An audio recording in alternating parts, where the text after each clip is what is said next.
What is going on, guys? So today we're going to be turning this old chest freezer into an all-season bait tank. Took the liberty and I cleaned it all out, which it took a lot to clean out. It's been sitting for a while, had about a foot of water in the bottom of it. Still got some light debris in there. Definitely don't mind the mess in here. This is our pole barn. Haven't done a single thing in here, and it's all dirty, cobwebs, even though the front window's kind of falling down a little bit, but slowly but surely we'll get this thing all fixed up. I do have a wood stove, which is pretty convenient. I'll get this all cleaned up for the winter time. We'll chill out here and everything. Now I do have this. I do keep some cool stuff in here, like this deer skull. It's an 8-point. Put this back. Now for this project, you're going to need just a couple basic things. First of all, you need to get an old chest freezer. Now, while this does work, it's pretty old. I mean, the handle's kind of falling off on it. It's got some rust. I don't really mind parting with it. So, you're going to need pipe cutters or scissors, either one. You're going to need an old piece of hose. Now, right here, I have a old coffee can. I drilled a decent sized hole in it. All right, nice small hole. And in the bottom, we also have 5 big holes. These are 3/8. I used a 3/8 drill bit, and then I used a smaller bit as well, just so we can have a decent amount of flow as it comes out. Now, this is 100% DIY. You go to the Dollar Tree, and I got a whole bunch of these right here.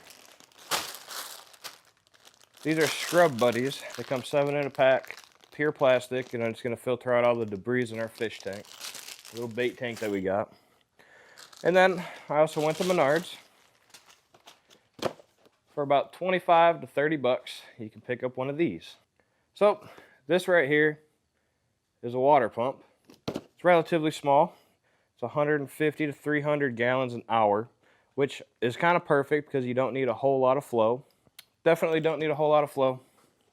Comes with universal attachments and everything. So it should fit perfectly fine right here on our hose. So that'll sit in there. We'll fill this coffee can with a whole bunch of these Scrub Buddies. That's our filter. Cut the hose to size. We'll set this. We'll grab probably 2 boards. We'll set this off to the side. Right here, it's going to have the hose running up straight inside, and it's going to drain the water out here. And eventually I will be adding an aerator, but for now, with the water running through here and everything, it should put out enough air. And then I'm going to run a hose. I'm going to use the pond water. I'm going to run a hose from that pump that's out in the pond, and I'm going to run it all the way up in here. That way it's all natural water and stuff that they're already acclimated to. And you can use tap water and everything. If it's well water, then you don't really have to worry about any harsh chemicals and everything. And if it's city water, you're going to have to treat it. And I'll post a picture of what that product looks like right up here. And then it has to circulate for about 24 hours before you can add fish into it. That way, all the chemicals and the chlorine and everything, they don't end up killing the fish that you put in there. But in the meantime, we're going to get cranking on this project right here. First things first, we're going to take this door off. We don't really need the lid for it. So I'm going to set all this stuff right here off to the side.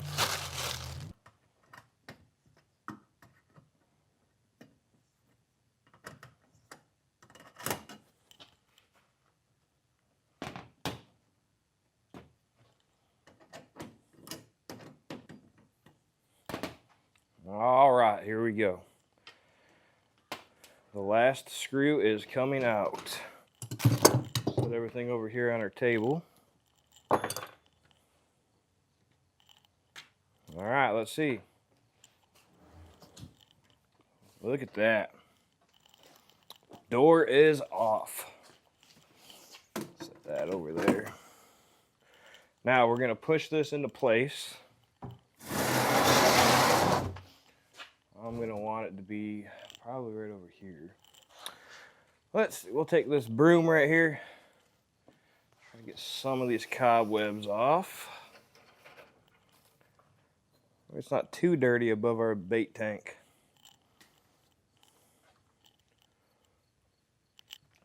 I think that'd do good. We'll hook up our pump right here, and then we can have it, the water line coming up. Actually, the pump will be down here, because this is the deepest part. So I'll have it down here, pump will run up. We can use this pegboard to secure it. Like I said, 2 pieces of wood right here. Let's see what we can find around here. All right, we have our 2 pieces of wood. Just set this piece over here. We got our 2 pieces of wood. So it'll set just like that. We'll have our filter right here. Just needs to sit right here so it can fill up with water. Should do pretty good right there, I'm thinking. So let's go run the hose real quick, that way we can get this thing filling up. We'll attach it to our pond pump over there, and then we'll kind of go from there. So when I get done attaching this hose, run it over here, we're gonna fill it up. Try not to kick up all this sediment.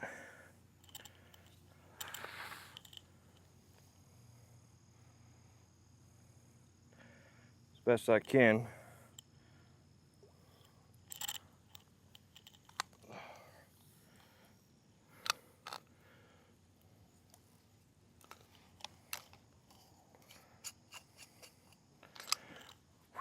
All right, here we go.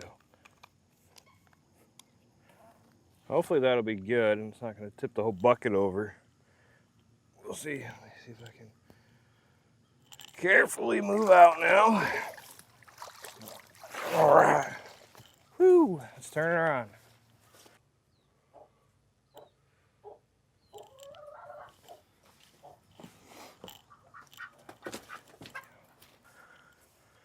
It's kind of what I was afraid was going to happen.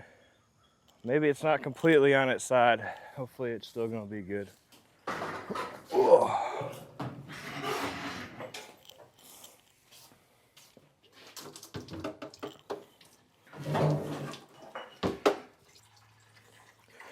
All right, we got our hose in here, and we're gonna wait for this thing to fill up. In the meantime, we can get our pump ready. Now, I did switch over to the well, only because the pond started off a little bit dirty, which kind of sucked. All right, so while this is filling up, and it's filling up relatively quick too, we're gonna work on setting up our filter. I said this right here, kind of the cheapest one you can get at Menards. Comes with its own filter. It's got all the attachments you need, some gaskets. Set this off to the side right here. I think that this size right here is going to be perfect. I'm not going to put a filter on here because I want all that sediment to come up. We're about halfway there right now. Need to make sure everything's going to be good. So let's grab our attachment. Let's grab the attachment that's going to fit our hose the best. It's going to be this little one right here. This is our hose right here. Well, we need to go a little bit smaller than that.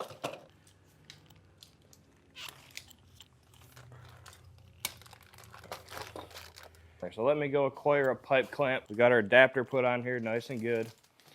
In the meantime, while we wait for this to fill up, it's about 3/4 of the way full. We're going to add all these little scrubbing buddies right here. And all you have to do is just take them, place them in the bucket just like so. Just grab all of them. The more the merrier. And then we'll repeat the process with all the other packs or until it's decently full. Now this coffee can held 3 packs. Now it's not completely packed all the way down there, but it is enough to where it's going to stop any debris that comes over top of it. This thing's dang near full, so once it gets to be about I'd say about 2 inches more. Then we're gonna set this bucket right here on top. We're gonna test everything out. We are gonna take this right now. We're gonna attach our adapter right here on here.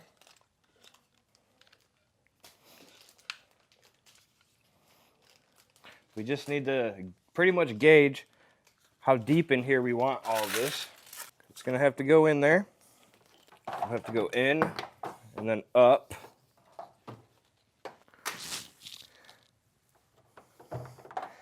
Just like so. So we're gonna use about this much hose. We'll want about this much hose right here. Always give yourself a little bit extra, because once you cut it, that's pretty much it. You're gonna have to get a brand new hose after that. So we have it to where our pump's on the bottom. Now let me turn this water off and I'll give you guys a better camera view. All right, so we have our pump in here. We have it with a decent amount of water. Just throw that off to the side for now. It's about 6 inches from the top. You don't want it completely full. Now we have our filter right here. We got our pump right here as well. So our pump's gonna plug in right here. Let's see how well she does. That's a pretty good flow. How well is it gonna do in the filter?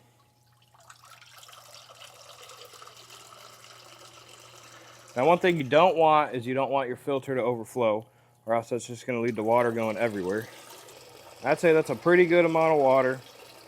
You might have to make these holes just a little bit bigger. But it's gonna go something like that, which I think looks good. Spread that apart a little bit. All right, now we have it in here. I don't know how well you guys can see that. We have it to where it's coming in and it's going straight down. Now we can always adjust the flow rate as well, but you want a decent amount of flow rate going in here, because the higher the flow, the more oxygen that's gonna be in your water supply. I'm gonna have to bump that down just a little bit. But for the most part, everything seems to be going quite well. We're gonna turn all this right here, and this will be literally like that, and we'll have it attached up here to where it can flow inside of our bucket with ease. That way, everything stays nice and filtered. Like, I mean, you can have it to where it's above here, but you don't really need it. As long as you have a solid rate going down into here, it's going to filter everything that you need out of the water. All that sediment and everything is going to come straight out of the water. So we will end up bumping that flow down a little bit. Now you don't need a whole bunch of fancy stuff to get this going. Literally, it's just a free freezer. And all I'm using to hold this up is just a piece of balun wire. Okay, all you need is some balun twine. So the balun twine will hold this up. I'm going to trim this piece up here, and I'm going to have it to where it pinches the hose. That's all it really has to do, is just pinch that hose. It's going to be like that. So that part will be up. It's nothing fancy. It's literally just held on by a piece of balun wire. It goes up here. This pump is on the bottom. Now I do have this right here too. I made this lid, and I put a hole in the top of it. That way, if you wanted to, you just stick it right in there. It's not going nowhere. Like all this setup right here, it ain't going anywhere. So we're gonna let this run real quick. We're gonna see how much water it ends up building up. We'll shift everything over. In the event that we do get an overflow, which is probably bound to happen, it's just gonna go straight out and inside this tank.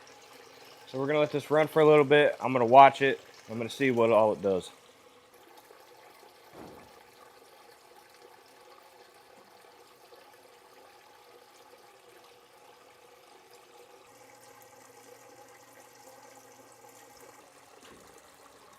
I am actually going to make one adjustment. I'm going to add this valve right here. This is just a little valve that came with it. I'm going to use this to adjust the flow that goes inside here.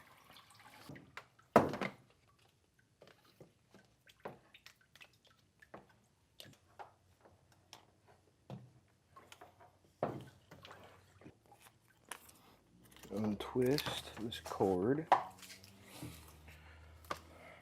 See what the flow is like. It's a pretty good flow.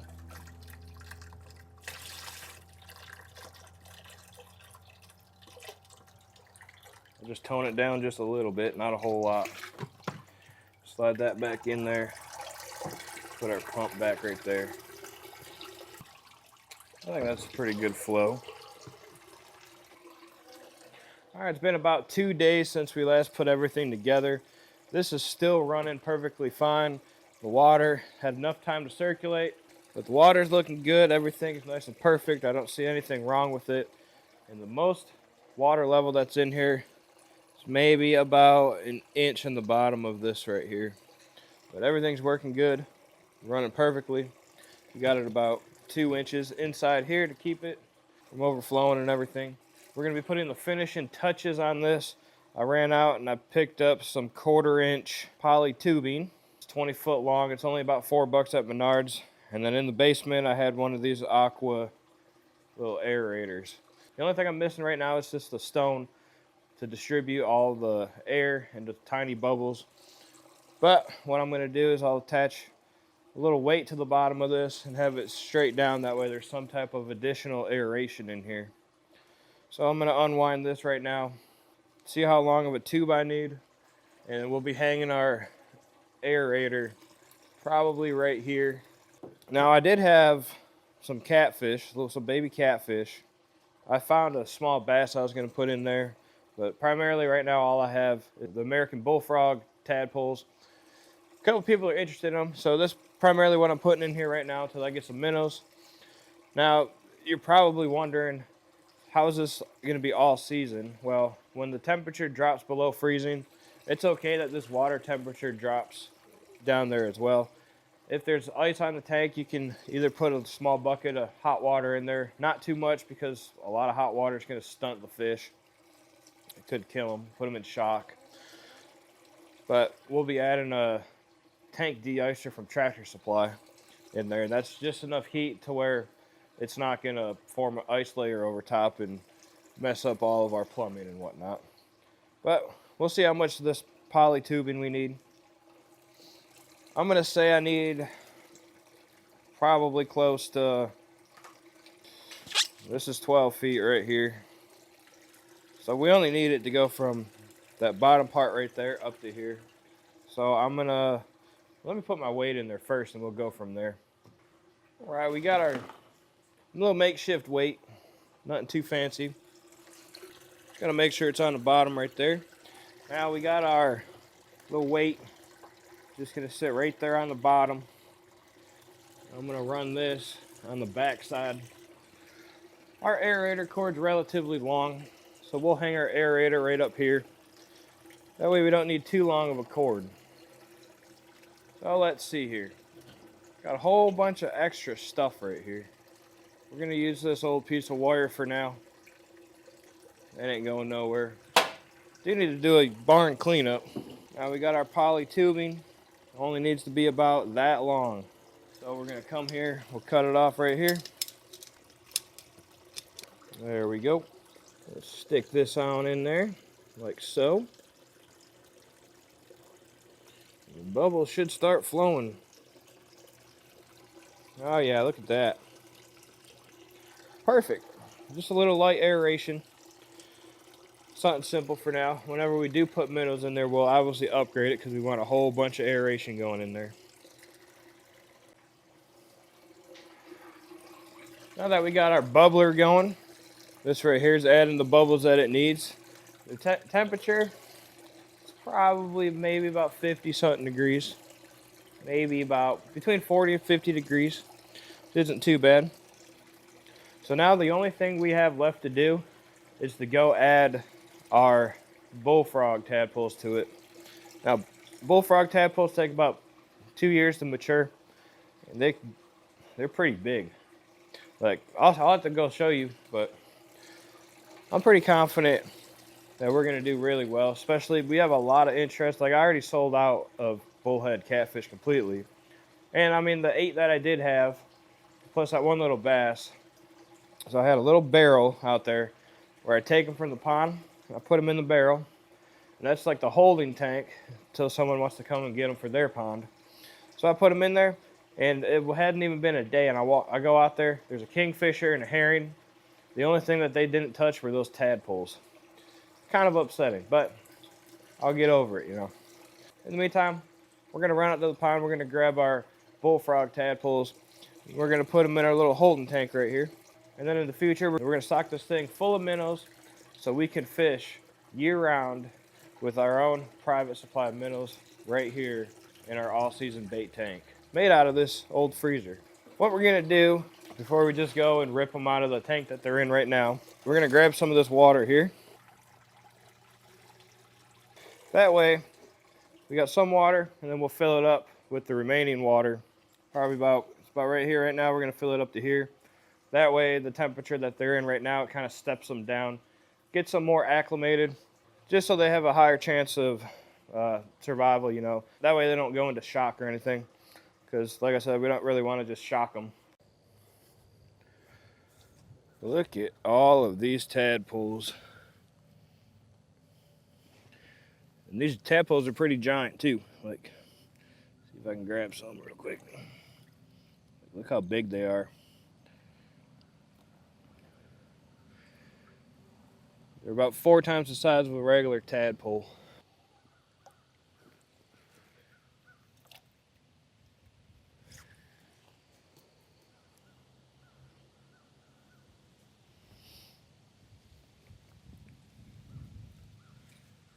There's a bunch in here. Should have counted them. There's one left. There we go. Look at all these tadpoles. I'm gonna say that's about 3 dozen worth of tadpoles right there. Temperatures are relatively the same. We're gonna take these guys out one by one so we can count them as we go. There's 1, 9 of them, 28, 29, 30, 53, 55, 57 of these guys total. They seem to all be doing pretty well. They're swimming around their tank, as you can see, exploring. A lot of them do what these bullfrog tadpoles do, and they just kind of sit there. But we will be adding food to this very soon. But for now, we're just going to let them acclimate in their new tank and see how much we can get them to grow, see how many people are interested in them. And then pretty much we'll just rotate stock. And I just catch all these just by casting netting in random spots in the pond. So this is going to conclude building this all-season bait tank out of this old freezer, a coffee can, short piece of garden hose, a little old aerator, and some poly tubing. And you can't forget the filter membrane, a 7-pack of these scrubbing buddies that you can get over at the Dollar Tree. Periodically, we're going to come in here, we're going to rotate our stock out, and eventually we're going to add a whole bunch of minnows. So whenever I acquire all these minnows, I'm going to take you guys along. Hopefully I can just cast net them out of the local river up here, but we'll find out. All in all, it only took, if we did it consecutively, it only take us about an hour to build all of this, maybe even less. But if you want to do something similar and you have a chest freezer and everything, all the materials that I used to make this project happen is going to be listed in the description below. Additional products that I haven't used that I think would be useful, I'll also list them below. It'll be under optional products. Hope you guys enjoyed me building this all-season bait tank, and I hope you guys are inspired to do something similar if you have any resources, or if you're just tired of going to the bait shop all the time. You could probably end up using this as like a little hatchery if you want, but I've never really thought about turning this into a hatchery, but I could. But anyway, hope you guys enjoyed watching today's video. If you guys could please support this channel by liking, subscribing, and sharing with your friends. I'll be bringing you guys similar content like this, whether it be fishing related or hunting related or just outdoor related in general. There'll be more videos like that to come. But until then, hope you guys have a fantastic day. Thank you for supporting Holmes Outdoors. Peace.